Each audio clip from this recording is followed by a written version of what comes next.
பிரசாத் தான் அந்த பையனுக்கு அந்த பணம் கேட்க போகும்போதெல்லாம் இந்த ட்ரக்ஸை கொடுத்து ஏமாத்திட்டு and he is become an addict. அதுக்கு வந்து போதை இதுக்கு அவரு அடிமையாயிருக்காரு.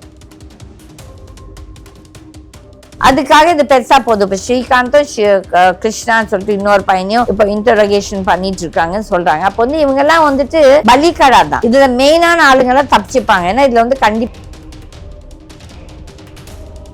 சித்ரா வந்து அவங்க சுச்சி லீக்ஸ்ல எல்லாத்த பத்தி சொல்லியிருக்காங்க. இன்னைக்கு இல்ல சொல்லி மூணு வருஷம் ஆகுதுன்னு நினைக்கிறேன் இல்ல சுச்சியோடது வந்தப்போ. அப்ப எல்லாருமே அந்த பொண்ணு வந்து அசிங்கமா பேசுறாங்க. அவ பைத்தியம் மென்டல் எல்லாம் சொன்னாங்க. அந்த பொண்ணு ஒண்ணு பொய் பேசலையே, நடந்தது உண்மையதான் பேச. இதுல கைது செய்யப்பட்ட அந்த பிரசாத் என்பவர் வந்து எடப்பாடியாரின் மகனான மிதுன் அவருக்கு ரொம்ப நெருக்கமானவர் அப்படின்னு சொல்லப்படுது. இதன் மூலமா திமுக அரசு அதிமுகவை குறிவைக்குதா அப்படின்ற ஒரு கேள்வி வருது. இல்ல எல்லாமே இருக்கலாம். இது பாலிடிக்ஸ்ல வந்து நடக்கிறது தான். எல்லாமே வந்து நீங்க அதுல பாத்தீங்கன்னா ஈவன் அழகிரியோட பையன் வாட் வாஸ் ஹிஸ் ப்ராப்ளம்? ட்ரக்ஸால தான் he became brain dead. the dosage ஜாஸ்தியானதா brain dead. now he is recovered and he is come back. அப்போ இந்த மாதிரி எல்லாம் மேலெடுத்த பிள்ளைங்க எல்லாருமே இதை பண்றாங்க. உதயநிதி வந்துட்டு சரி வி லீவ் ட்ரக்ஸ். அவன் ஒரு பொம்பளை பொறுக்கி கிடையாது. நயன்தாராவை வச்சுட்டு இல்லையா, கடவுள் ஊர் உலகத்துக்குமே தெரியும், இண்டஸ்ட்ரி எல்லாத்துக்குமே தெரியும். அவன் வந்து அந்த புள்ள அவன் வந்து கல்யாணம் பண்ண சொல்லி இருந்தா அதுக்கப்புறம் ஏதோ பிரச்சனை ஆச்சு. நம்ம விட்ட அப்புறம் அவன் வந்து தற்கொலை பண்ண ஒரு இது நடந்தது. யாரு? உதயநிதி.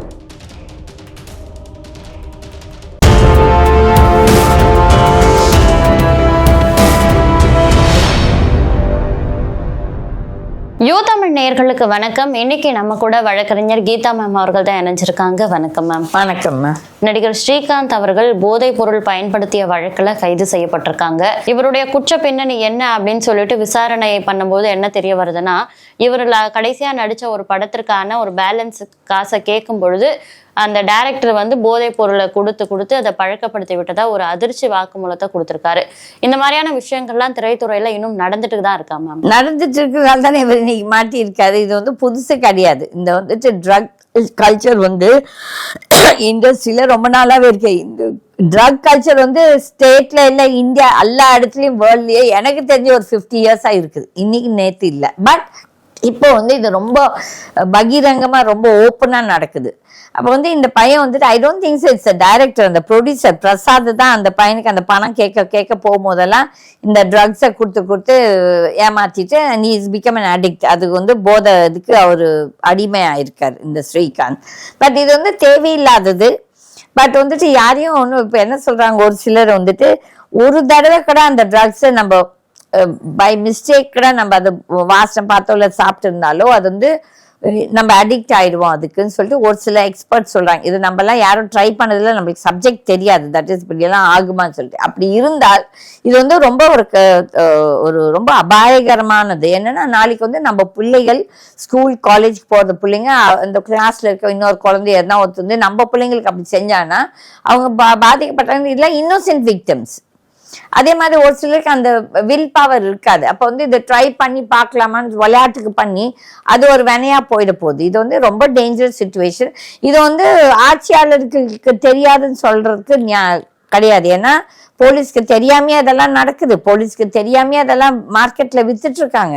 அதே மாதிரி இந்த ரேவ் பார்ட்டிஸை பத்தி எல்லாருமே பேசிட்டு இருக்காங்க. நிறைய அரசியல் பிரமுகர்கள் பேசுறாங்க, ஜேர்னலிஸ்ட் பேசுறாங்க. இது மாதிரிலாம் நடக்குதுன்னா இன்றைக்கு ஸ்ரீகாந்த் மாட்டினது வந்து ஒரு சினிமா நடிகர். அதுக்காக இது பெருசா போகுது. இப்ப ஸ்ரீகாந்தும் கிருஷ்ணான்னு சொல்லிட்டு இன்னொரு பையனையும் இப்ப இன்டரோகேஷன் பண்ணிட்டு இருக்காங்கன்னு சொல்றாங்க. அப்ப வந்து இவங்க எல்லாம் வந்துட்டு பலிகடா தான். இதுல மெயினான ஆளுங்க எல்லாம் தப்பிச்சுப்பாங்க. ஏன்னா இதுல வந்து கண்டிப்பா அரசியல் பக்கபலம் இருக்கவங்களும் இதுல இருக்காங்க. சினிமாக்காரங்க பெரிய பெரிய ஹீரோஸும் இதுல இருக்காங்க. பட் இன்னைக்கு மாட்டினது யாருன்னா ஸ்ரீகாந்த் எல்லாம் ஒரு இன்னைக்கு பெரிய ஆக்டர் கிடையாது, தனக்கு ஒரு பெரிய பேக்ரவுண்ட் கிடையாது. அதே மாதிரி கிருஷ்ணாக்கும் பெரிய. அப்போ வந்து நீங்க யார பலிகடா பண்றீங்கன்னா இந்த கீழ்மட்டத்தவங்கள தான். இல்ல சொல்றாங்க நிறைய பெண் ஆக்ட்ரஸஸ்க்கும் இதுல இருக்குது, அவங்க எல்லாருமே இதுல இன்வால்வ்டுனா இருக்கலாம், கண்டிப்பா இருக்கும். நம்மளே பாக்குறோம். சித்ரா வந்து அவங்க சுச்சி லீக்ஸ்ல எல்லாத்த பத்தி சொல்லியிருக்காங்க. இன்னைக்கு இல்ல சொல்லி மூணு வருஷம் ஆகுதுன்னு நினைக்கிறேன் இல்ல சுச்சியோடது வந்தப்போ. அப்ப எல்லாருமே அந்த பொண்ணு வந்து அசிங்கமா பேசுறாங்க. அவ பைத்தியம் மென்டல் எல்லாம் சொன்னாங்க. அந்த பொண்ணு ஒண்ணு பொய் பேசலையே, நடந்தது உண்மையதான் பேசிருக்காங்க. அப்ப அவங்க வந்து தனுஷ சொல்லியிருக்காங்க, விஜய சொல்லியிருக்காங்க, எவ்வளோ இந்த மேல் மட்டத்து ஆக்டர்ஸை சொல்லிக்கலாம். இப்போ யாருன்னா அவங்கள பத்தி பேசுறாங்களோ அவங்கள பத்தி என்ன வெளியே வந்துச்சா வரல. இதெல்லாம் வந்துட்டு ஏதோ ஒரு பலிக்கடா வரணும். இதெல்லாம் இப்ப இந்த 4 நாள் நம்ம எல்லாரும் பேசுவோம், 5வது நாள் வேற ஒரு இஷ்யூ வரும், அதுக்கு போயிடுவாங்க. இப்ப இதே ட்ரக் இது நீங்க வந்துட்டு அந்த சாதிக்குன்னு சொல்லிட்டு அந்த ஒருத்தர் ஜாஃபர் சாதிக் வந்து அவர்கிட்டயும் பிடிச்சாங்க. அப்ப வந்து அவர் வந்து இதே இது உதயநிதியோட வைஃப்க்கு வந்து ஃபண்டிங் பண்றாங்க ப்ரொடக்ஷனுக்குன்னு சொல்லும்போது எதனா வெளியே பெருசா வந்துச்சா வரல, அதை மூடி மறைச்சிட்டாங்க. அந்த காலகட்டத்தில் நம்ம எல்லாரும் பேசுறோம். அதுக்கப்புறம் அடுத்தது வந்து இந்த இடி டைம் இப்ப நடந்தது ஒரு 2 வீக்ஸ் பேக்.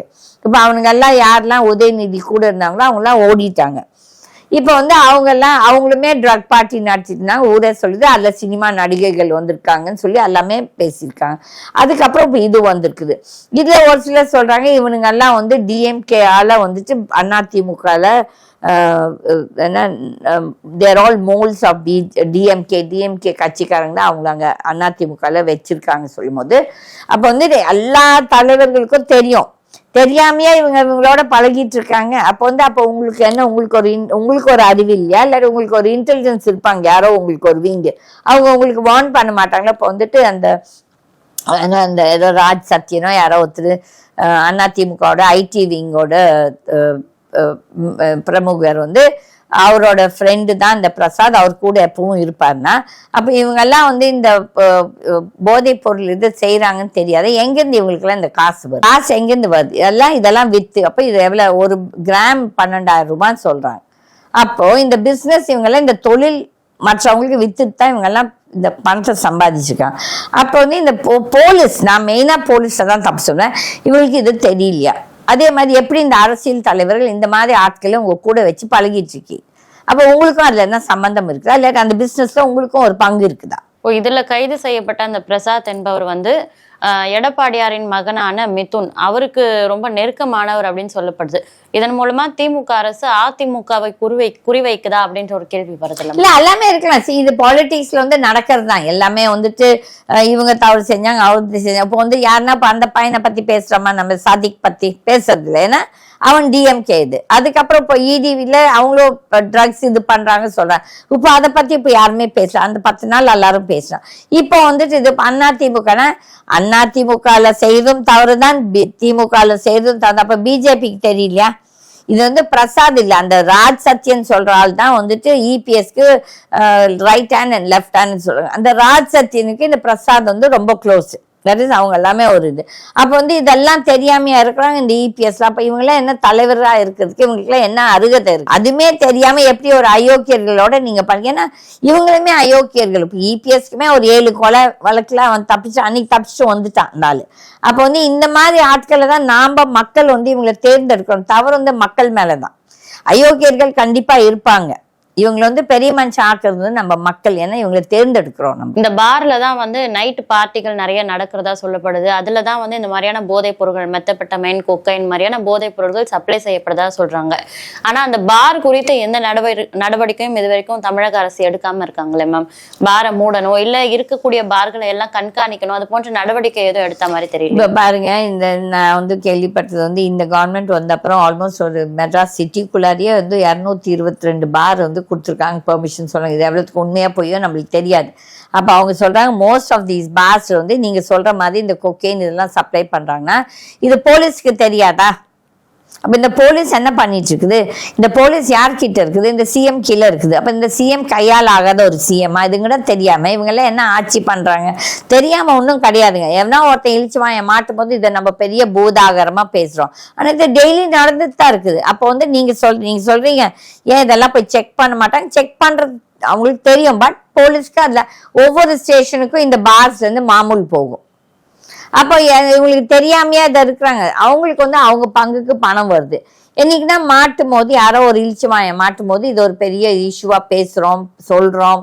இது வந்து உண்மைக்கு வந்துட்டு இந்த சட்டம், நம்ம சட்டம் ஒரு இருட்டரை நான் சொல்ற மாதிரி இந்த சட்டம் வந்து சட்டத்தை நடத்துறவங்க இவங்க எல்லாருமே இல்லை இன்வால்வ். அப்போ வந்து நியாயம் நீதி வழங்கப்படுதானா? கிடையாது. தமிழக காவல்துறை நீதி வழங்கலன்றதை தாண்டி நார்கோட்டிக்ஸ் அப்படின்ற ஒரு டிபார்ட்மெண்ட் இதுக்குனே தனியா இருக்காங்க. அவங்களுடைய பங்கு இதுல என்னவா இருக்குன்னு எல்லாருமே இன்வால்வ்டுமா. இப்போ எப்படி தெரியுமா, நம்மளுக்கு இருக்கும் இந்த லாஸ், இந்த இந்த இருக்க இந்த அட்மினிஸ்ட்ரேட்டர்ஸ், தட் இஸ் இல்லை எவன் டைரக்டரோ இல்லாட்டி இன்ஸ்பெக்டரோ சப் இன்ஸ்பெக்டரோ எல்லாருமே ஊழல். நார்காட்டிக்ஸ் டிபார்ட்மெண்ட் நீங்கள் கேட்குறீங்க, யாருன்னா ஒருத்தர் டிபார்ட்மெண்ட்டில் யோகியமானவங்க இருக்காங்களா நம்ம வந்து எண்ணணும். இப்போ வந்து இந்த ஹோல் சிஸ்டமே வந்து கரப்டட். அப்போ வந்து இவங்க ஆக்ஷன் எடுக்கல, இருக்கு டிபார்ட்மெண்ட்ஸ் எல்லாமே இருக்குது. ஆனால் எல்லாத்துக்குமே மாமூல் போகுது. ஃபஸ்ட்டு சிஎம்ஏ ஒரு சிஎம் இப்போ என்ன சொல்கிறாங்க நிறைய பேர், நீங்கள் இப்போ பார்த்தீங்கன்னா நம்ம எந்த ஒரு டிபார்ட்மெண்ட்டுக்கு ஒரு வேலைக்கு போனோன்னா, இல்லை நாங்கள் வந்து மினிஸ்டர்கிட்ட 2 கோடி கொடுத்து தான் நான் இந்த வேலைக்கு வந்திருக்கேன், நான் வந்து இதை சம்பாதிக்கணும்னா ஓப்பனாகவே பேசுகிறான். இல்லாட்டி இந்த பணத்துலேருந்து மினிஸ்டருக்கு ஒரு பங்கு போகுது, பெரிய குடும்பத்துக்கு ஒரு போகுதுன்னா பெரிய குடும்பம் சிஎம். அப்போ வந்து இதெல்லாம் ஓப்பனாக பேசுகிறாங்க. இதெல்லாம் இவங்களுக்கு இன்ஃபர்மேஷன் இல்லாமையா இருக்கும். அப்போ வந்து இதில் எல்லாருமே பங்கு எடுத்துக்கிறாங்க. இப்போ வந்து ஸ்டாலின் கரப்ட் இல்லைன்னு சொல்றதுக்கு கிடையாது. Everybody is corrupt. Udhayanidhi is corrupt, the entire ministry is corrupt, the MLAs are corrupt.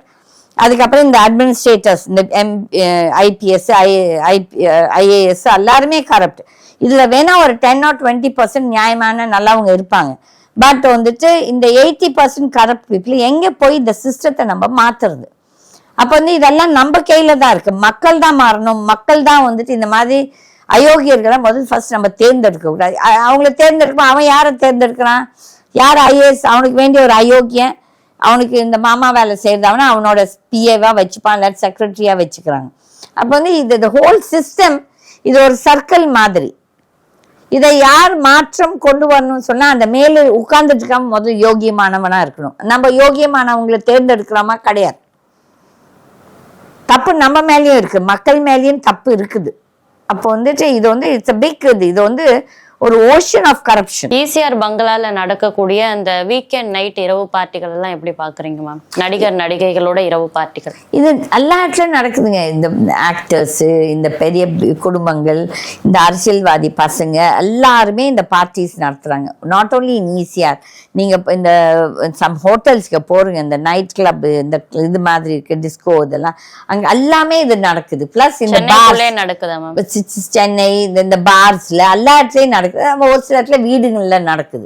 அப்ப வந்துட்டு இந்த culture is going on. It's not that போலீஸ்காரங்களுக்கு தெரியாம இது எதுவுமே நடக்கிறது இல்லைன்னு சொல்றதுக்கு இல்லை. போலீஸ்காரங்களுக்கும் இதுல உடந்த பிளஸ் இந்த அரசியல்வாதி பிள்ளைங்களும் இல்லை.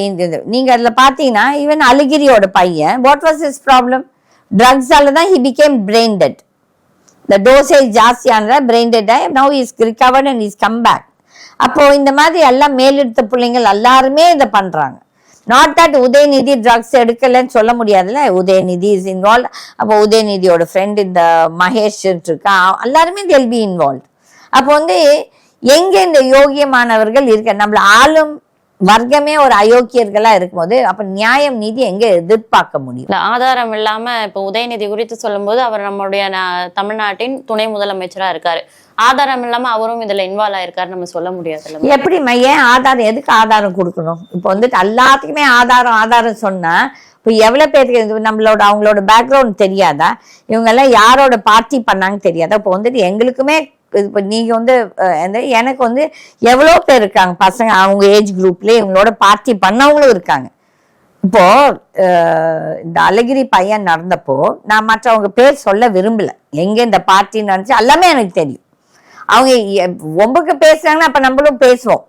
தட் இஸ் இதே உதயநிதி வந்துட்டு சரி வி லீவ் ட்ரக்ஸ், அவன் ஒரு பொம்பளை பொறுக்கி கிடையாது, நயன்தாராவை வச்சுட்டு இல்லையா, கடவுள் ஊர் உலகத்துக்குமே தெரியும், இண்டஸ்ட்ரி எல்லாத்துக்குமே தெரியும்.